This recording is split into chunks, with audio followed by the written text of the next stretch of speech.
guys, welcome back. Today we're going to be talking about A Monster Calls by Patrick Ness. This book was also inspired from an idea by Siobhan Dowd, who unfortunately passed away before she could finish creating this book, and it also includes some beautiful illustrations by Jim Kay. This book follows a young boy by the name of Connor, and Connor is having kind of a rough time. He's being bullied in school, his mom is sick, his grandma has moved in to take care of him, and also, you know, the tree in his backyard wakes him up in the middle of the night to tell him stories.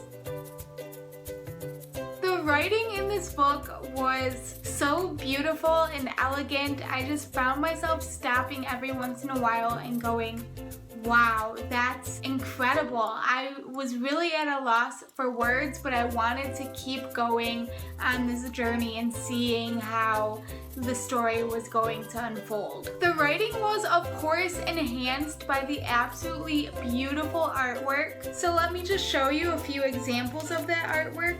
We have this right there, and sometimes it goes on to the pages right here.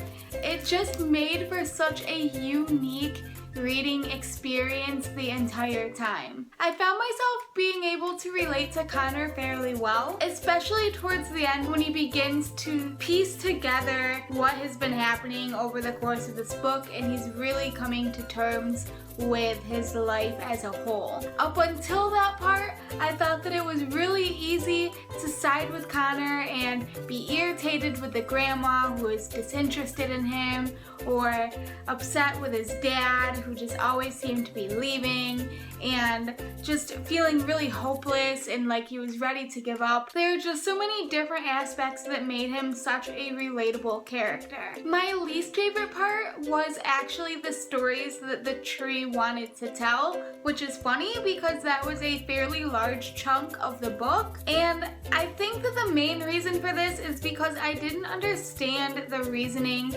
behind these stories until the end, when it was kind of put all together and you're just left being like, oh, okay. And once that really sunk in, I was like, ah, yes, this is very important. And then it made me kind of love it in retrospect, even though I didn't love it as much while I was reading the actual stories, if that makes sense. This was probably one of the most, if not the most, emotionally draining books that I have ever read, ever.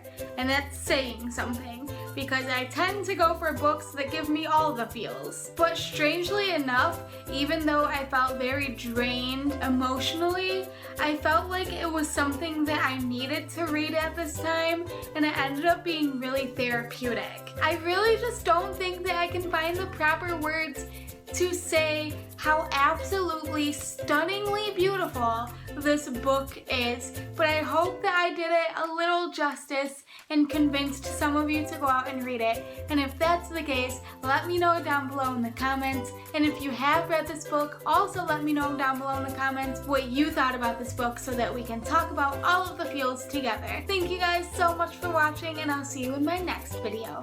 Bye!